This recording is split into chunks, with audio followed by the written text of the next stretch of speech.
आज के इस वीडियो में हम कक्षा 9वीं के टर्म 2 एग्ज़ाम कक्षा 9वीं का जो टर्म 2 एग्ज़ाम होगा उसके मॉडल सेट 1, ठीक है ना, मैथ के मॉडल सेट 1। इस वीडियो में आज के इस वीडियो में हम मैथ मॉडल सेट 1 को इस वीडियो में हल करेंगे। Model set 1 JAC board exam से की तरह से बहुत बड़ा अपडेट निकला है कि आप लोग का मॉडल सेट निकल गया है और आप लोग देख सकते हैं मॉडल सेट निकल गया है। तो यहाँ देखिए लिखा है Jharkhand council of education research and training Ranchi JAC द्वारा द्वितीय शारीरिक परीक्षा 2021-22 सेकेंड टर्मिनल एग्ज़ाम, ठीक है, सेकेंड टर्मिनल एग्ज़ाम मॉडल प्रश्न पत्र मॉडल क्वेश्चन पेपर सेट 1, ठीक, टर्म 2 के लिए है।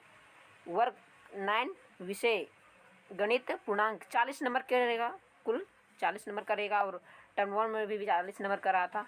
समय 1 घंटा 30 मिनट यानी कि 1.5 घंटा का समय रहेगा और प्रश्नों की कुल संख्या जो है 19 है। देखिए कुल प्रश्नों की संख्या 19 है और एक प्रश्न संख्या 1 से 7 तक जो है अति लघु उत्तरीय प्रश्न। क्या है अति लघु उत्तरीय प्रश्न? इनमें से किसी 5 प्रश्नों के उत्तर दीजिए, यानी कि 1 से 7 में 5 प्रश्न का उत्तर देना है। और क्वेश्चन नंबर 8 से लेकर 14 तक लघु उत्तरीय प्रश्न है, इसमें 5 प्रश्नों का उत्तर देना है। और क्वेश्चन नंबर 15 से 19 तक दीर्घ उत्तरीय प्रश्न है, इनमें 3 प्रश्नों का उत्तर देना है। और इसका जो अंक है दीर्घ उत्तरीय वो 5 अंक का है। एक प्रश्न हल करेंगे तो 5 नंबर मिलेगा और ये लघु उत्तरीय प्रश्न का जो नंबर है वो 3 नंबर है और अति लघु उत्तरीय का 2 नंबर है। तो चलिए हल करते हैं। सेक्शन नंबर ये यहाँ 5 क्वेश्चन है, ठीक, 5 क्वेश्चन को हल करना है, 2-2 नंबर का है, ठीक ना, 5 क्वेश्चन को हल करना है। तो पहला क्वेश्चन है एक चतुर्भुज के कोण 3:5:9:13 के अनुपात में है, इस चतुर्भुज के सभी कोण ज्ञात कीजिए। यहाँ अंग्रेजी में भी लिखा है, जो इंग्लिश मीडियम वाले स्टूडेंट होंगे वो पढ़ सकते हैं। मैं जूम कर देता हूँ, देखिए। चलिए क्वेश्चन नंबर 1 को हल करते हैं। मान लिया जाए एक चतुर्भुज हम बना लिए, सब्जेक्टिव क्वेश्चन है इसलिए सब में फिगर बना लेनी है। ये ABCD ये एक चतुर्भुज है। तो यहाँ कोणों का अनुपात दिया है, इस चतुर्भुज के सभी कोण ज्ञात करने बोल रहा है, ठीक ना। तो हम इसका पहला कोण को माना, 1 मिनट अच्छी तरीक़ा से मैं लिखता हूँ इसको।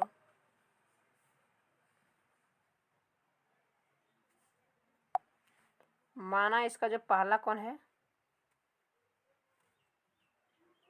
वो अनुपात में है, तो अनुपात में हम उसको अनुपात है तो उसको हम x मान लेते हैं, यानी कि माना पहला कोण 3x मान लिए और दूसरा कोण को हम मान लिए, पहला कोण को 3x मान लिए, दूसरा कोण को 5x मान लिए, ठीक, और तीसरा कोण को 9x मान लिए और चौथा कोण को 13x मान लिए, ठीक, 13x मान लिए।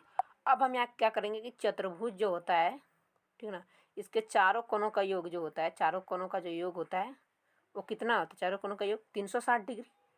तो हम यहाँ 3x + 5x + 9x + 13x लिखेंगे और बराबर के उस साइड 360 डिग्री को लिखेंगे, ठीक, बराबर 360 डिग्री, क्योंकि चतुर्भुज के जो चारों कोणों का योग होता है वो कितना होता है? 360 डिग्री।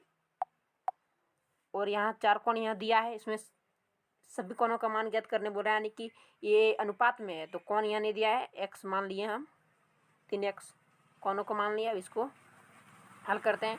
3x और 5x जोड़ेंगे तो 8x और 9x 17x, 17x और 13x जोड़ेंगे तो कितना होगा? 17 3 20 10 30x, तो 30x बराबर 360 डिग्री होगा, 30x बराबर 360 डिग्री होगा। तो यहाँ देखिए, यहाँ x इसके साथ गुने में है, ठीक ना, यहाँ x इसके साथ गुने में है तो बराबर के ओ साइड जाके किस में हो जाएगा? बट्टे में, आने की भागा में। तो x बराबर क्या होगा? 360 डिग्री बट्टे 30 होगा। इस प्रकार 0 0 कैंसिल होगा और 3 से काटेंगे 36 को तो 12 या 36 यानी कि 12 डिग्री आएगा। x बराबर कितना आया? 12 डिग्री। लेकिन हमें प्रश्न में क्या ज्ञात करने बोल रहा है? सभी कोण। तो पहला कोण क्या था? 3x, तो हम क्या करेंगे? 3 × x कर देंगे x का मान। तो x का मान कितना आया? 12, तो 12। पहला कोण क्या आया? 36 डिग्री। दूसरा कोण 5x है तो ये 5 × 12 हो जाएगा, यानी कि 60 डिग्री। तीसरा कोण 9x है। तीसरा कोण क्या है 9x। तो ये 9 गुना x का मान, x का मान हमने कितना निकाला था 12 डिग्री, तो 12 9 108 डिग्री ये हो जाएगा। और चौथा कोण 13 है, 13x है, तो 13x बराबर 13 गुने 12 हो जाएगा। जब 13 गुने 12 करेंगे तो जो इसका आंसर आएगा वो होगा 26, 13 दूनी 26, 13 का 13, 6 5 156 आया।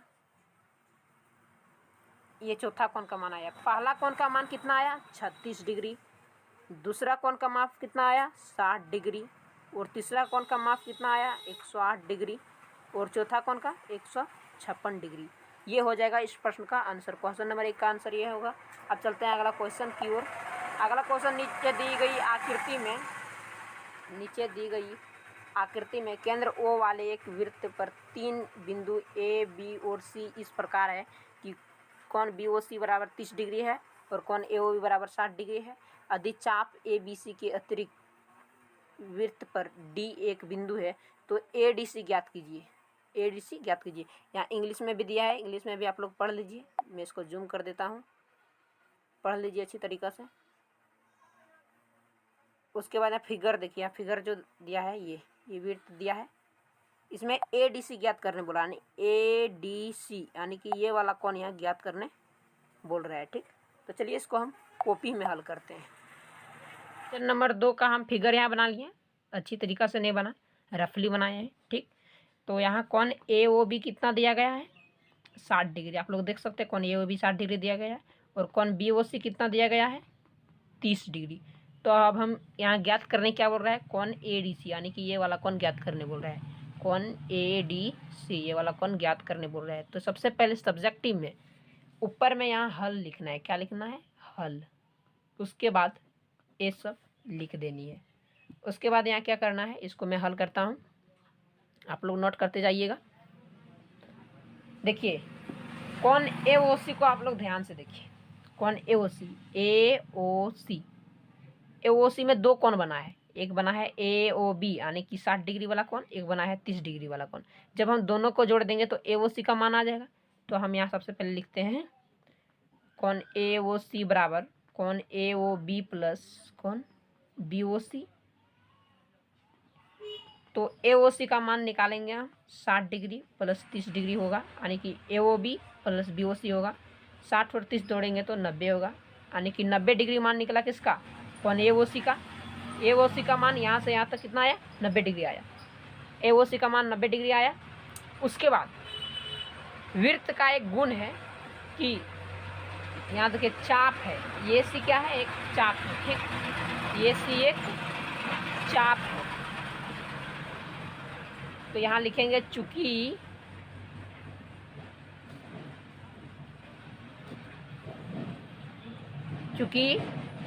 चाप AC से केंद्र पर कोण AOC बना है तथा वृत्त पर कोण ADC बना है। जब ये बना है तब क्या होगा, इसीलिए क्या हो जाएगा 2 कोण हो जाएगा, 2 गुना हो जाएगा AOC से। यहाँ AOC का हमने मान निकालना है। कौन AOC का मान निकाला है, देखिए कौन AOC का मान 90 डिग्री है, निकाला अभी तुरंत निकाला, ठीक ना। अब याद रखिए 2 इसके साथ गुने में उधर जाके भागा में हो जाएगा, यानी कौन ADC बराबर, 1 मिनट में कैमरा आगे कर लेता हूँ थोड़ा। कौन ADC बराबर हो जाएगा AOC का मान, यानी कि 90 डिग्री बट्टे 2। उसके बाद जब इसको हम काटेंगे तो ADC का मान आएगा, 2 से काटेंगे तो 45 डिग्री आएगा। ठीक, 45 डिग्री। तो 45 डिग्री जो होगा ये प्रश्न का जो होगा बिल्कुल सही आंसर होगा, 45 डिग्री बिल्कुल सही आंसर। अब चलते हैं अगला क्वेश्चन की ओर। क्वेश्चन है 3 नंबर का, एक दी हुई किरण के प्रारंभिक बिंदु पर 45 डिग्री के कोण की रचना कीजिए। तो 45 डिग्री के कोण की रचना करने बोल रहा है। और यहाँ देखिए क्वेश्चन नंबर 1 से 7 तक यहाँ निर्देश में दिया गया है, सामान्य निर्देश में प्रश्न संख्या 1 से 7 तक अति लघु उत्तरीय प्रश्न है। इनमें से किसी 5 प्रश्नों के उत्तर दीजिए। यहाँ 5 प्रश्नों के उत्तर देने बोल रहा है। तो हम क्वेश्चन नंबर 1 को हल कर दिए, क्वेश्चन नंबर 2 को भी हल कर दिए, क्वेश्चन नंबर 3 को हल करेंगे और 4 को हल करेंगे और एक क्वेश्चन नंबर 5 को हल करेंगे। बाकी सब 6 क्वेश्चन नंबर 6 और क्वेश्चन नंबर 7 को नहीं हल करेंगे। ठीक, तो चलिए क्वेश्चन नंबर 3 को हल करते हैं। एक दी हुई किरण के प्रारंभिक बिंदु पर 45 डिग्री के कोण की रचना कीजिए। चलिए रचना करते हैं।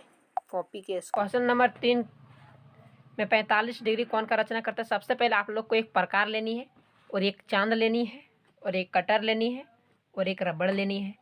उसके बाद मैं एक कट पेंसिल ले लिया रेड कलर का, देखिए रेड कलर का है, रेड कलर अच्छा दिखेगा स्क्रीन में, इसीलिए मैं इसी को ले लिया। उसके बाद यहाँ इसको टाइट से सेट कर दीजिए, ठीक, पेंसिल को। उसके बाद इसको नीचे की ओर झुका दीजिए। उसके बाद करना क्या है, यहाँ सबसे पहले एक सीधी रेखा खींचना है। ठीक, सीधी रेखा खींचना है जैसा मैं खींच रहा हूँ अभी। यहाँ से यहाँ तक एक हम रेखा ले लिए। ठीक, ये सीधी रेखा ले लिए। ठीक, इसको हम मान लेते हैं B और इसको मान लेते हैं C। ठीक, इसको B और C मान लिए। उसके बाद यहाँ बोल रहा है 45 डिग्री कोण का रचना करना। कितना, प्रारंभिक बिंदु यानी कि यहाँ पर 45 डिग्री कोण का रचना करना। तो सबसे पहले इसको आप जितना ले सकते हैं, अगर आपके इच्छा अनुसार आप इसको यहाँ तक भी ले सकते हैं, यहाँ तक छोटा भी ले सकते हैं। जैसे मैं यहाँ तक भी लेता हूँ। ठीक, इतनी चौड़ाई तक लेता हूँ। उसके बाद यहाँ प्रारंभिक बिंदु में इसको रख देनी है और यहाँ से इसको गोल करनी है इस प्रकार। देखिए मैं दिखाता हूँ आप लोग को। ए से इसको गोल करनी है, या फिर कॉपी घुरा के गोल कर लीजिए, उससे कोई दिक्कत नहीं है। मैं यहाँ कॉपी नहीं घुराऊंगा, इसको गोल कर देता हूँ। ये गोल हो गया। उसके बाद यहाँ से रखनी है और इसको हिला के आगे पीछे नहीं करना है। ठीक ना, जितना चौड़ाई ली है उतनी चौड़ाई में रखना है। यहाँ से लेनी है और फिर यहाँ से कट करनी है। ए से ये कट कर दिए, ये बन गया 60 डिग्री। और प्रश्न में हम लोग को कितना बोला है, 45 डिग्री, 60 डिग्री। फिर यहाँ से एक बार कट करना है ए से, ये हो जाएगा 120 डिग्री। यहाँ से इतना 60 और यहाँ से इतना 60, कितना हुआ, दोनों जोड़ दिए तो 120 डिग्री। अब यहाँ से एक बार कट करनी है ए से कट करनी है। फिर एक बार यहाँ से रख के कट करनी है। ठीक ना, यहाँ से रख के एक बार कट करनी है ए से। यहाँ हम क्वेश्चन नंबर 3 लिखे थे, वहाँ आप लोग कुछ नहीं लिखिएगा, यहाँ कट किए। ठीक, उसके बाद इसको मिला देनी है। मैं इसको मिला देता हूँ। इसको डॉट डॉट से मिलानी, कैसे मिलानी है, डॉट डॉट से, इस प्रकार मिलानी है, डॉट डॉट से, ए से डॉट डॉट डॉट से इसको मिला देनी है। ये देखिए डॉट से मैंने मिला दिया। अब क्या करनी है, इसको आगे पीछे कहीं नहीं करना है, जैसा था वैसा ही रहने देना। उसके बाद यहाँ से रखना, यहाँ से। अब देखिए यहाँ से इतना कोण कितना था, 60 डिग्री, और यहाँ से इतना 60, बीच में कट कर दिए तो कितना हुआ, 60 का आधा हो गया यानी कि 30। यहाँ से यहाँ 60 और यहाँ से यहाँ 30, कितना हुआ, 90 डिग्री। अब 90 डिग्री का आधा करेंगे तो यहाँ से एक बार रख के कट करना है ए से, फिर एक बार यहाँ से रख के कट करना है, इस प्रकार से यहाँ कट करनी है। ठीक, ए से यहाँ कट कर देनी है। मैं इसको थोड़ा सा लंबा कर देता हूँ ए से। ठीक, अब इसको मिला देनी है, एकदम सीधे मिलेगी ये। मैं इसको मिला देता हूँ ए से। मेरे पास कट पेंसिल दूसरा नहीं है, इसलिए मैं पेन से मिला देता हूँ। आप लोग कट पेंसिल से इसको बनाइएगा। और यहाँ पर इसको ये बना दीजिए, ये बन गया ए। और यहाँ नीचे लिख दीजिए कोण ABC बराबर 45 डिग्री। ये बन गया 45 डिग्री का कोण। ये हो जाएगा इस प्रश्न का आंसर। इस प्रकार आप लोग को रचना करना है। अगर आप चाहते हो उसको जांचना कि 45 डिग्री है कि नहीं, तो आप चांद की सहायता से प्रारंभिक बिंदु में ये वाला पॉइंट को रहने दीजिएगा ए से। ठीक, ए से रहने देनी है। उसके बाद आप देख सकते हो यहाँ कितना है 40 और यहाँ कितना है 50, और सेम इसके बीच में ही बना, यानी कि 45 डिग्री का कोण सही बना है, कोई गलती नहीं है। अब चलते हैं अगला क्वेश्चन की ओर, जिसको आप लोग अच्छी तरीक़ा से रचना कर लीजिए। देखिए एक बार यहाँ भी कट किए, यहाँ कट किए, यहाँ कट किए। सबसे पहले मैं बता देता हूँ फिर से, यहाँ से जितनी सुविधा अनुसार चौड़ाई ले सकते हैं उसके सुविधा अनुसार यहाँ से एक बार गोल कीजिएगा। उसके बाद यहाँ से रख के इसको आगे पीछे नहीं कीजिएगा, जितना मैं चौड़ाई में था वहाँ से एक बार कट कीजिएगा।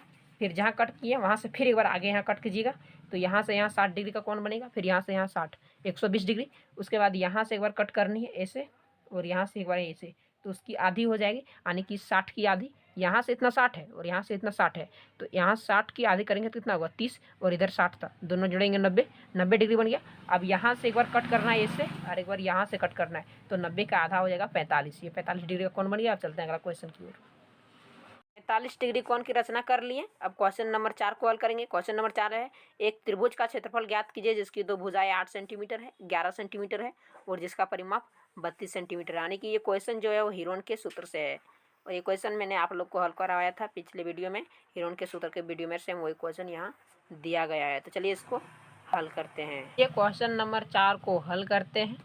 तो क्वेश्चन नंबर 4 है, एक त्रिभुज का क्षेत्रफल ज्ञात कीजिए जिसकी दो भुजाएं 8 सेंटीमीटर और 11 सेंटीमीटर है, जिसका परिमाप 32 सेंटीमीटर है। तो सबसे पहले इस तरह के प्रश्न को हल करने के लिए सबसे पहले यहाँ ऊपर में हल लिखनी है।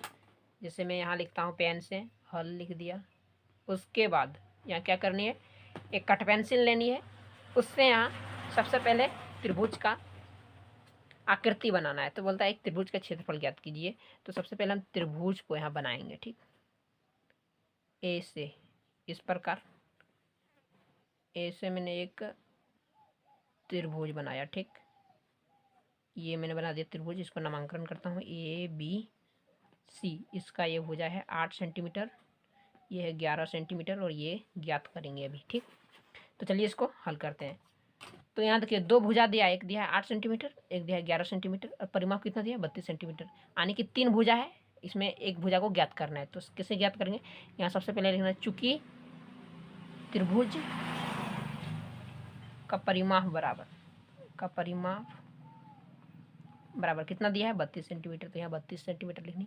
उसके बाद यहाँ त्रिभुज के परिमाप का सूत्र को लिखनी है। त्रिभुज के परिमाप का सूत्र क्या है, पहली भुजा प्लस दूसरी भुजा प्लस तीसरी भुजा, यानी कि A + B + C बराबर 32 सेंटीमीटर। पहली भुजा कितनी दी है 8 सेंटीमीटर, देखिए यहाँ 8 सेंटीमीटर दी है, यहाँ 8 लिखेंगे प्लस का चिन्ह। दूसरी भुजा 11 सेंटीमीटर, तो यहाँ प्लस 11 लिखनी, प्लस C बराबर 32। उसके बाद 11 और 8 जोड़ेंगे तो कितना होगा 19 प्लस C बराबर 32। उसके बाद यहाँ ये समीकरण बन गया। C को ये साइड रखेंगे, 19 को साइड भेजेंगे तो माइनस में हो जाएगा, क्योंकि इधर प्लस में है। 32 - 19 जब ये घटेगा तो C यानी कि तीसरी भुजा कितना आया 1 और 13 सेंटीमीटर, कितना आया 13 सेंटीमीटर आया तीसरी भुजा, ठीक, यानी कि ये वाला भुजा जो है 13 सेंटीमीटर आया, ठीक। अब चलिए इसका परिमाप ज्ञात करते हैं, मतलब अर्ध परिमाप, तब न त्रिभुज का क्षेत्रफल ज्ञात करेंगे। चलिए इसका अर्ध परिमाप हम ज्ञात करते हैं। कैमरा को थोड़ा नीचे की ओर कर देते हैं ताकि दिखाई दे। तो यहाँ S यानी कि अर्ध परिमाप बराबर, उसका सूत्र है A + B + C/2। तो ये कितना दिया है यहाँ 8, B कितना दिया गया है 11, यहाँ देखिए 11 दिया है, और C कितना भी ज्ञात किया 13/2, और ये सब को जोड़ेंगे तो कितना आएगा 11 और 8 19, और 13 कितना आया 22 10 32/2 हो जाएगा। यहाँ कितना होगा 32/2। इस प्रकार 2 से काटेंगे तो ये 16 आएगा, यानी कि 16 सेंटीमीटर जो है इसका अर्ध परिमाप निकला। क्या निकला अर्ध परिमाप, यानी कि ये S। तो पिछले पेज में हमने S का मान कितना निकाला था 16 सेंटीमीटर, ठीक, S का मान 16 सेंटीमीटर निकाला था। अब त्रिभुज का क्षेत्रफल निकालेंगे। त्रिभुज का क्षेत्रफल बराबर, तो उसका जो सूत्र है वो हीरोन के सूत्र द्वारा निकालेंगे, यानी कि √S S - A S - B और S - C, ये इसका सूत्र। अब हम S के जगह S का मान को बिठाएंगे। तो S का मान कितना है 16, तो यहाँ 16 बिठाएं, फिर ब्रैकेट 16 - ये कितना था तो 8 था, यानी कि पहली भुजा कितनी थी पिछले पेज में 8 थी, तो 8 लिखा। फिर यहाँ 16 माइनस दूसरी भुजा कितने थे 11 सेंटीमीटर, तो 11 लिखा। फिर तीसरी भुजा कितने निकाले थे 13, तो 16 - 13 ये हो गया। अब हम ब्रैकेट को तोड़ेंगे। किस प्रकार तोड़ेंगे देखिए, 16 गुने 16 में 8 घटेगा तो 8, फिर यहाँ गुने 16 में 11 घटेगा तो 5, फिर 16 में 13 घटेगा तो 3। ठीक, अब इसको हम तोड़ेंगे। किस प्रकार तोड़ेंगे देखिए, 16 को हम लिख सकते हैं 2 गुना 2 गुना 2 गुना 2 लिख सकते हैं। 2 दूनी 4 दूनी 8 दूनी 16 लिख सकते हैं। 8 को लिख सकते हैं 2 गुना 2 गुना 2, 2 दूनी 4 दूनी 8 लिख सकते हैं। अब 5 को कुछ नहीं, वही रहने देंगे। 3 को भी वही रहने देंगे। अब यहाँ कौन कौन जोड़ा लग रहा है, जोड़ा वाला को लिखेंगे। यहाँ 2 इस 2 जोड़ा लग रहा है, फिर यहाँ पर 2 पीस 2 जोड़ा लग रहा है गुने, फिर यहाँ 2 पीस 2 जोड़ा लग रहा है। यहाँ 1 2 बच जाता है तो इसको रूट में लिख देते हैं। फिर यहाँ 1 5 बच जाता है, इसको रूट में लिख देते हैं। इसका भी जोड़ा नहीं तो इसको भी हम रूट में लिख देते हैं, √3। ठीक, अब यहाँ जिसमें जिसमें जोड़ा लगा एक एक निकालेंगे। तो यहाँ 2 पीस 2 है, 1 निकाल लिए, फिर गुने का चिन्ह, फिर यहाँ 2 है, 1 निकाल लिए, फिर यहाँ 2 है, 1 2 निकाल लिए, फिर यहाँ √2 गुना √5 गुना √3 करेंगे तो कितना होगा, √2 गुना √5 √10 और √3 कितना होगा, गुना करेंगे तो √30 हो जाएगा। √30 लीजिए। अब इसको गुना करेंगे, 2 गुना 2 4 दूनी 8, यानी कि 8 √30 सेंटीमीटर स्क्वायर जो होगा इस प्रश्न का आंसर होगा। अब चलते हैं अगला क्वेश्चन की ओर। तो चलिए क्वेश्चन नंबर 4 को हमने हल कर लिया। ठीक, ये क्वेश्चन को हमने हल कर लिया। अब चलते हैं अगला क्वेश्चन 5 नंबर की ओर। 5 नंबर का जो क्वेश्चन है, एक टीम ने फुटबॉल के 10 मैचों में निम्नलिखित गोल किए। देखिए अंग्रेजी में भी क्वेश्चन दिया है, जूम कर देता हूँ, देख लीजिए। The flowing numbers of goals where scored by a team in a series of 10 match. तो कहता है इन गोलों के माध्य ज्ञात कीजिए, यानी कि find the mean of this scores. तो माध्य ज्ञात करने बोल रहा है। यहाँ 2 है, 3 है, 4 है, 5 है, 0 है, 1 है, 3 है, 3 है, 4 है और 3। माध्य ज्ञात करने, तो माध्य कैसे ज्ञात करने हैं चलिए मैं बताता हूँ। सबसे पहले यहाँ कितनी संख्या है, पहले संख्या को लिखेंगे। 2 है प्लस 3 है प्लस 4 है प्लस 5 है और कौन कौन सी संख्या है, हाँ 2 3 4 और 5 है और 0 है और 1 है और 3 है, फिर प्लस 3 है, फिर प्लस 4 है, फिर प्लस 3 है, यानी कि 3 3 6 3 9 और 1 10 संख्या है। तो जितने ये संख्या का योग कर लेना, यानी इस संख्या को जोड़ लेना है और 10 से भागा दे देना है, वही हो जाएगा माध्य। तो यहाँ 2 और 3 जोड़ेंगे तो 5 होगा और 4 9 और 5 14 और 1 15 और 3 18 और 3 21 और 4 25 और 3 28, यानी कि 28 हुआ। उसको 10 से हम जब भागा देंगे तो ये कटेगा तो 2.8 आएगा। कितना आएगा, 2.8 जो होगा इसका माध्य होगा। 2 और 3 5 और 4 9 और 5 14 और 1 15 और 6 21 4 25 3 28, ठीक है। 2.8 जो होगा इसका माध्य होगा। अब चलते हैं अगला क्वेश्चन की ओर। अगला क्वेश्चन 6 नंबर और 7 नंबर तो नहीं हल करना है, ठीक है। 6 नंबर 7 नंबर नहीं हल करेंगे। अगला सेक्शन की ओर चलते हैं, सेक्शन बी। यहाँ 3 नंबर का प्रश्न है, यानी कि लघु उत्तरीय प्रश्न है। 3 नंबर, यहाँ कितने क्वेश्चन को हल करने बोला है ये देख लेता हूँ निर्देश में। यहाँ बोला है क्वेश्चन नंबर 8 से 14 तक लघु उत्तरीय प्रश्न, इसमें 3 अंक निर्धारित है। 5 प्रश्नों के उत्तर दीजिए। यहाँ 5 प्रश्न को हल करना है, 5 प्रश्न को। तो पहला क्वेश्चन है ABCD एक समचतुर्भुज है और PQR और S क्रमशः भुजाओं ABCD और DA के मध्य बिंदु है। दर्शाए कि चतुर्भुज PQR एक आयत है। तो हम ये क्वेश्चन को हल नहीं करेंगे। क्वेश्चन है ठीक, लेकिन थोड़ी वीडियो लंबी हो जाएगी, इसलिए क्वेश्चन को हम हल नहीं करेंगे। अगला क्वेश्चन, दर्शाए कि त्रिभुज की एक माध्यिका उससे बराबर क्षेत्रफल वाले 2 त्रिभुज में विभाजित करती है। ये भी क्वेश्चन को हम हल नहीं करेंगे। अगला क्वेश्चन, सिद्ध कीजिए वृत्त की बराबर जीवाएं केंद्र पर बराबर कोण अंतरित करती है। यानी कि क्वेश्चन नंबर 10 को हम हल करते हैं। तो चलिए क्वेश्चन नंबर 10 को हल करते हैं। क्वेश्चन नंबर 10 को हल करेंगे। क्वेश्चन नंबर 10 है, वृत्त की बराबर जीवाएं केंद्र पर बराबर कोण अंतरित करती है। तो सबसे पहले इसमें एक फिगर बनाना है, इस प्रकार का वृत्त। उसके बाद यहाँ से एक जीवा खींचना है, फिर यहाँ से एक जीवा, और इन दोनों को केंद्र में मिलाना है। फिर यहाँ से उसके बाद यहाँ लिखना है दिया है, एक वृत्त है। सबसे पहले क्या लिखना है, दिया है, एक वृत्त है जिसका केंद्र O है, तथा जीवाएँ ए बी और सी डी है। उसके बाद यहाँ लिखना है दूसरा सिद्ध करना है। तो यहाँ ए ओ बी और सी ओ डी सिद्ध करने बोला है। क्या? केंद्र पर अंतरित कोण, यानी कि केंद्र पर यहाँ कौन कौन कौन बन रहा है? एक ए वाला कौन बन रहा है? एक ए वाला। तो ए ओ बी और सी ओ डी यहाँ लिखना है। उसके बाद यहाँ प्रमाण में लिखना है त्रिभुज ए ओ बी तथा त्रिभुज सी ओ डी में। यहाँ देखिए मैंने यहाँ रचना किया, देखिए ये जो है ये रचना किया हुआ है। तो रचना क्या होती है? यहाँ आप बीच में रचना लिख दीजिए, रचना लिख के डैश दे दीजिए यहाँ, ठीक, रचना लिख के डैश, और यहाँ लिख दीजिए ये ओ तथा ओ सी को मिलाया, ये यहाँ लिख दीजिएगा, ठीक।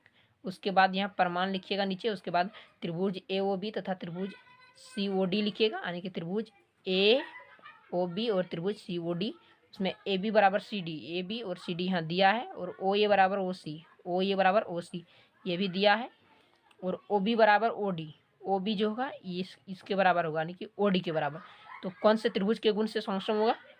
एस एस एस, यानी कि भुजा भुजा भुजा, कहीं भी कौन नहीं है तो भुजा भुजा से समक्षम होगा त्रिभुज ए ओ बी समक्षम त्रिभुज सी ओ डी। और इस प्रकार यहाँ लिखेंगे, इसीलिए कौन ए ओ बी बराबर हो जाएगा कौन सी ओ डी किससे?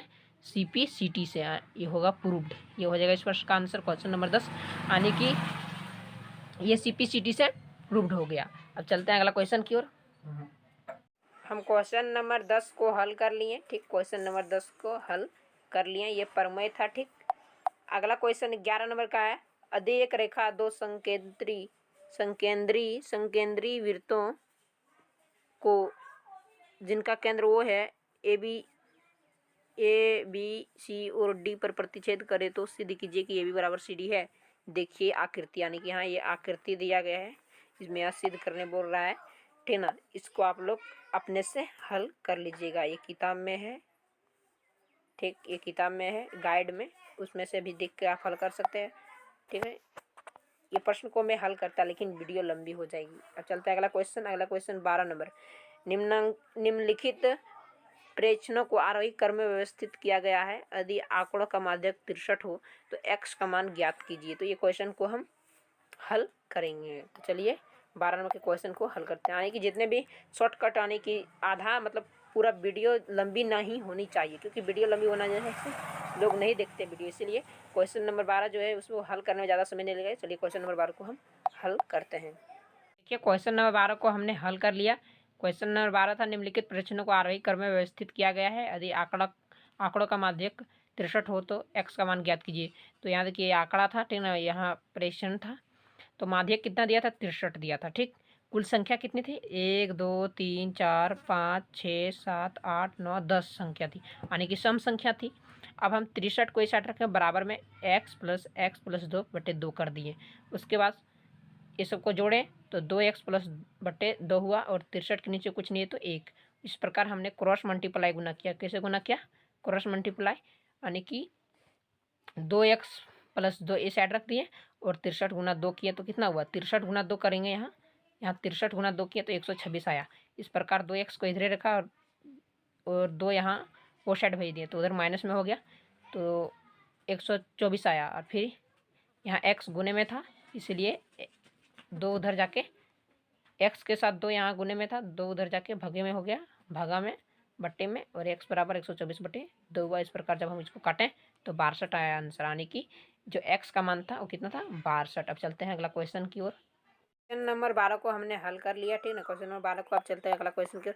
अगला क्वेश्चन 13 नंबर। बीजों की 5 थैलों में से प्रत्येक थैलों से 50 बीज अदृश्य चुनकर उन्हें ऐसी मानकीकृत अवस्थाओं में रखा गया जो अंकुरण के अनुकूल है। 20 दिन बाद प्रत्येक संग्रह में अंकुरित हुए बीजों की संख्या गिनकर नीचे दर्शाए अनुसार एक सारणी में लिखी गई है। थैला 1 अंकुरित बीजों की संख्या 40, 2 में 48, 3 में 42, 4 में 39, 5 में 41 बीज अंकुरित हुआ है। निम्नलिखित बीजों के अंकुरण की प्रायिकता क्या है? यहाँ प्रायिकता पूछ रहा है। एक थैले में 40 से अधिक, दूसरा एक थैले में 49 बीज, तीसरा एक थैले में 35 से अधिक बीज। और यहाँ अंग्रेजी से दिया गया क्वेश्चन देखिए, अंग्रेजी से वही क्वेश्चन को आप लोग अच्छी तरीक़ा से पढ़ लीजिए। हम जूम कर देते हैं, ठीक, पढ़ लीजिए। अगला क्वेश्चन 14 नंबर का, 2 बच्चों वाले 1500 परिवारों को अदृश्य चयन किया गया है और निम्नलिखित आंकड़े लिखे गए हैं। परिवारों में लड़कियों की संख्या 2, 1, 0। परिवारों की कुल संख्या 475 परिवार में 2 लड़कियां हैं, 814 परिवार में 1 लड़कियां है और 211 परिवार में 0 लड़कियां हैं। तो अदृश्य चुने गए उस परिवार की प्रायिकता ज्ञात कीजिए जिसमें 2 लड़कियां हैं। यहाँ 2 लड़कियां किसमें है? 475 वाला में। तो इसकी प्रायिकता ज्ञात करने बोल रही है। तो चलिए इसका प्रायिकता हम ज्ञात करें। परिवार में लड़कियों की संख्या का यहाँ हमने चार्ट बना लिया है। फिर कुल संभव परिणामों की संख्या 1500 है। 1500 कैसे आया? क्योंकि परिवारों की कुल संख्या को हमने जोड़ा, 475 प्लस 814 प्लस 211 करेंगे तो 1500 आएगा। अब पहला जो क्वेश्चन था वो था माना 2 लड़की होने की घटना। 2 लड़की होने की घटना को हम E1 मान लेते हैं और E1 बराबर कितनी है? 2 लड़की के नीचे कितनी है? 475 परिवार, तो 475 मान लिया। अब हम क्या करेंगे? 475 बटे 1500 करेंगे, उसके बाद काटेंगे 5 के पहाड़ा से, 5 तिया 15 और डबल 0, फिर 5 से काटेंगे 475 को 95 बार में। इस प्रकार इसको काटेंगे 5 से, 19 × 5 = 95, 300 को 5 से काटेंगे तो 60 है, यानी कि 19/60 जो है बिल्कुल से आंसर है, हमने हल कर लिया है। और अगला दूसरा था कि माना एक लड़की होने की घटना। माना एक लड़की होने की घटना का जो देखिए मैंने यहाँ हल किया 814 थी। एक लड़की होने की परिवार की संख्या कितनी थी? 814। तो 814 बटे कुल संभव परिणामों की संख्या करनी है। कुल संभव परिणाम कितने थे? 1500। तो यहाँ 15 से, उसके बाद हमने काटा 2 से काटे हैं, सॉरी 2 से या फिर 5 से काटे हैं, नहीं हाँ इसको 2 से काटे हैं, ठीक है ना, 2 से काटे, 5 से नहीं 2 से काटे हैं। 2 से काटे, 2 चौका 8, 0, 2 से 14, फिर इसे 2 से काटे हैं तो 750, यानी कि 407 बटे 750 जो इस प्रश्न का आंसर। और तीसरा जो क्वेश्चन था कि कोई लड़की नहीं होने की घटना, तो कोई लड़की नहीं होने की घटना, इसमें एक भी लड़की नहीं थी, तो हमने यहाँ भिन्न के रूप में E1 plus E2 plus E3 मान लिया और 19/60 प्लस 407 बटे 750, 2 से 11 बटे 1500 किया है, ठीक। इन जोड़ को हम हल किए तो 475 प्लस 814 प्लस 2 से 11 बटे 1500 आया। उसके बाद ये सबको जोड़े तो 1500 आया, बटे 1500 किए तो एक बार में कट गया, तो एक जो होगा इसका बिल्कुल सही आंसर। चलते हैं अगला क्वेश्चन की ओर। तो क्वेश्चन नंबर 14 को हमने हल कर लिया। क्वेश्चन नंबर 14 को हमने हल कर लिया और मैं आप लोग को बता दूं कि 3 नंबर क्वेश्चन नंबर 14 का 3 नंबर जो क्वेश्चन था, कोई लड़की ना होने की प्रायिकता, इसको मैंने कैसे ज्ञात किया? तो परिवारों की कुल संख्या 475 प्लस 814 प्लस 211 और उसके प्रायिकता, तो 475 में जितनी प्रायिकता आई थी, कितनी आई थी 475 की प्रायिकता? तो 19/60 आई थी। दूसरा 814 में कितनी प्रायिकता आई थी? तो ये 407 बटे 750 आई थी, प्लस यहाँ 211 लिखा है। देखिए परिवारों की संख्या में कोई लड़की नहीं है, कितनी? 0, तो इसके नीचे क्या लिखा है? 211, यहाँ कर दिए 211 बटे 1500। तो 1500 हमने क्यों किया? क्योंकि सब परिवार की संख्या को हमने जोड़ के, इसको भिन्न जोड़ करके कितना आया? 1500 आया। जब इस भिन्न जोड़ किए तो 1500 आया और बटे कुल परिवार की संख्या कितना था? 1500। इस प्रकार इसको जब हम काटे तो 1 आंसर आया। 3 नंबर का जो बिल्कुल सही आंसर है 1 है। अब चलते हैं अगला क्वेश्चन, अगला सेक्शन की ओर। अगला सेक्शन देखिए सेक्शन C, इसमें 3 क्वेश्चन है, 5 नंबर का है, ठीक। कितने क्वेश्चन को आंसर देना है देखते हैं। सेक्शन C में 15 से 19 में 3 प्रश्नों के उत्तर दीजिए। इसमें 4 क्वेश्चन है, इसमें 3 का उत्तर देना है, ठीक। 3 का उत्तर यहाँ देना है। तो चलते हैं क्वेश्चन की ओर।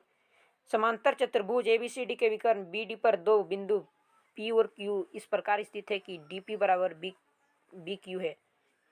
देखिए आकृति दर्शाइए, यहाँ दर्शाने बोल रहा है। क्वेश्चन 1 में ये समसम है, क्वेश्चन 2 में ये, 3 में ये, 4 में ये, 5 में ये। यहाँ देखिए आकृति दिया है, ये आकृति यहाँ दिया है। अगला क्वेश्चन की ओर चलें तो अगला क्वेश्चन 16 नंबर, सिद्ध कीजिए कि एक ही आधार और एक ही समांतर रेखाओं के बीच की समांतर चतुर्भुज क्षेत्रफल में बराबर होते हैं। तो क्वेश्चन नंबर 16 को चलिए हम लोग हल करते हैं। तो एक ही आधार और एक ही समांतर रेखाओं के बीच इसी समांतर चतुर्भुज क्षेत्रफल में बराबर होते हैं। इसको हल करने के लिए सबसे पहले आप लोग को एक फिगर बनाना होगा। देखिए हम यहाँ एक फिगर बनाए हैं, ठीक। एक समांतर चतुर्भुज बनाना होगा ABCD, फिर एक समांतर चतुर्भुज EFCD, इसी में बनाना होगा एक ही आधार में। उसके बाद लिखना होगा दिया है चतुर्भुज ABCD और चतुर्भुज EFCD एक ही आधार CD पर स्थित है तथा एक ही समांतर रेखाएं EB समांतर CD यानी कि E और B समांतर CD के बीच स्थित है। उसके बाद लिखना है सिद्ध करना है कि एरिया ऑफ चतुर्भुज ABCD बराबर है एरिया ऑफ चतुर्भुज EFC यानी कि क्षेत्रफल में बराबर है। उसके बाद नीचे प्रमाण लिखना है। उसके बाद यहाँ लिखना है त्रिभुज EAD तथा त्रिभुज FBC। देखिए यहाँ त्रिभुज EAD है, EAD ये त्रिभुज, और FBC ये त्रिभुज। इसमें कौन AED बराबर है कौन BFC का, यानी कि ए वाला कौन के बराबर है, किससे संगत कौन से, और कौन EAD बराबर है कौन FBC किससे है, ये संगत कौन से बराबर है, और AD बराबर BC क्या है, समांतर चतुर्भुज के सम्मुख भुजा, यानी कि ए वाला भुजा और ये वाला भुजा समांतर चतुर्भुज के सम्मुख भुजा है। इसी प्रकार AAS से त्रिभुज EAD संक्षम त्रिभुज FBC होगा, और इसीलिए एरिया ऑफ त्रिभुज EAD संक्षम होगा एरिया ऑफ त्रिभुज FBC। ये जब दोनों संक्षम हो जाएगा तब हम क्या करेंगे, दोनों तरफ ठीक ना, दोनों तरफ चतुर्भुज AFCD को जोड़ देंगे। क्या करेंगे, दोनों तरफ चतुर्भुज AFCD को जोड़ने पर ठीक को जोड़ेंगे, यानी कि इधर है त्रिभुज एरिया ऑफ त्रिभुज EAD, इसमें जोड़ देंगे एरिया ऑफ चतुर्भुज AFCD, और फिर यहाँ बराबर का चिन्ह, एरिया ऑफ त्रिभुज FBC इधर जोड़ देंगे एरिया ऑफ चतुर्भुज AFCD को यहाँ जोड़ देंगे। हम AFCD को क्यों जोड़ रहे हैं, देखिए ध्यान से फिगर को देखिए, AFCD ये यहाँ है, F यहाँ है, A और F यहाँ है, C यहाँ है और D यहाँ है। ये जो चतुर्भुज है वो इस त्रिभुज से भी सटा है और इस त्रिभुज से दोनों से सटा है, तो इसको हम इसके साथ जोड़ देंगे और फिर इसको इसके साथ जोड़ देंगे, तो ये पूरा इसका क्षेत्रफल जो है वो बराबर हो जाएगा, इसीलिए हम उसको दोनों तरफ जोड़ रहे हैं, ठीक। अब जोड़ेंगे एरिया ऑफ त्रिभुज EAD प्लस एरिया ऑफ चतुर्भुज AFCD, यानी कि EAD में AFCD जोड़ेंगे तो क्या बनेगा, EFCD बनेगा। ये वाला त्रिभुज और ये वाला चतुर्भुज यहाँ तक जोड़ेंगे ये लाइन तक, तो ये पूरा एक हो जाएगा, इसको हटा देंगे यानी कि EFCD हो जाएगा। तो यहाँ लिखेंगे एरिया ऑफ चतुर्भुज EFCD बराबर हो जाएगा किसका, एरिया ऑफ चतुर्भुज ABCD का। क्यों देखिए एरिया ऑफ FBC त्रिभुज FBC में एरिया ऑफ AFCD जोड़ेंगे तो ABCD बनेगा, यानी कि F यहाँ है, B यहाँ है, C यहाँ है, इसमें से इसको जोड़ेंगे AFCD को तो ABCD बनेगा, जो कि यहाँ हम लिख दिए। इस प्रकार ये दोनों प्रूफ होगा, यानी कि ये सत्यापित हो जाएगा। इसको आप लोग नोट कर लीजिए, मैं अच्छी तरीक़ा से आप लोग को दिखा देता हूँ, कैमरा को ऊपर उठा के देखिए, इसको नोट कर लीजिए। अब चलते हैं अगला क्वेश्चन की ओर। तो क्वेश्चन नंबर 16 को हमने हल कर लिया। क्वेश्चन नंबर 16 जो था वो प्रमेय था। अब क्वेश्चन नंबर 17 की ओर आता है। क्वेश्चन नंबर 17, एक त्रिभुज XYZ की रचना कीजिए जिसमें कोण y बराबर 30 डिग्री, कोण z बराबर 90 डिग्री और x plus Y plus Y Z plus Z X 11 centimetre हो, XY plus Y Z plus Z X जो 11 सेंटीमीटर हो। तो इसको रचना करने यहाँ बोल रहा है। तो चलिए इस प्रश्न को हल करते हैं। देखिए मैंने इसको पहले से ही रचना कर रखा है, ठीक ना। सबसे पहले एक रेखा लेनी है 11 सेंटीमीटर का, यहाँ से 15 डिग्री का कोण बनाना है। वो 30 डिग्री का कोण बनाया है तो 15 डिग्री उसका आधा, और यहाँ 90 डिग्री का कोण बोला है तो यहाँ 45 डिग्री का कोण बनाना है। उसके बाद ये वाला जो रेखा है इसका लंब संधिभाजक खींचना है, और ये वाला रेखा का लंब संधिभाजक, यहाँ से मैंने लंब संधिभाजक खींचा, यहाँ से मैंने कट किया इस यहाँ पर, और यहाँ से कट किया यहाँ पर, और फिर यहाँ से मैंने इसको कट किया, यहाँ से मैंने यहाँ कट किया, फिर यहाँ से मैंने यहाँ कट किया, और दोनों को डॉट डॉट से मिला दिया, और या जहाँ से ये यहाँ मिला यहाँ से एक और रेखा खींच दिया, फिर इसका लंब संधिभाजक खींचा, फिर यहाँ से यहाँ खींच दिया, और ये हो गया XYZ। ये हो जाएगा इस प्रश्न का आंसर। अब चलते हैं अगला क्वेश्चन की ओर। तो क्वेश्चन नंबर 17 को हमने हल कर लिया। क्वेश्चन नंबर 17 को इसकी रचना को हम देख लिए। उसके बाद अगला क्वेश्चन नंबर 18 जो एक त्रिभुजाकार पार्क ABC की भुजाई 120 मीटर, 80 मीटर और 50 मीटर है। देखिए आकृति में एक मालिन धनिया को इसके चारों और एक बाड़ लगानी है, इसके अंदर घास उगानी है। तो इसका जो क्षेत्रफल होगा इसको मैं हल पहले से किया हूँ वो मैं दिखा दूंगा। और ये 19 नंबर का क्वेश्चन जो है ये मैं पहले से हल किया हूँ, इसको मैं भी दिखा दूंगा। तो चलिए इसको दिखाता हूँ। यहाँ देखिए किताब में ही इसको हल दिया था, देख लीजिए आप लोग, और इसको नोट कर लीजिए अच्छी तरीक़ा से। मैं दिखा देता हूँ।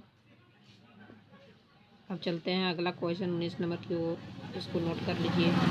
क्वेश्चन नंबर 19 को मैं पहले से हल कर रखा हूँ। देखिए वर्ग अंतराल यहाँ लिख दिए हैं 0-5, और इधर मिलान चिन्ह भी लिख दिए और बारंबारता भी लिख दिए और योग भी कर दिए हैं। आप लोग इसको अच्छी तरीके से नोट कर लीजिए। मिलेंगे आपके साथ अगली वीडियो में, तब तक के लिए जय हिंद, जय भारत, वंदे मातरम।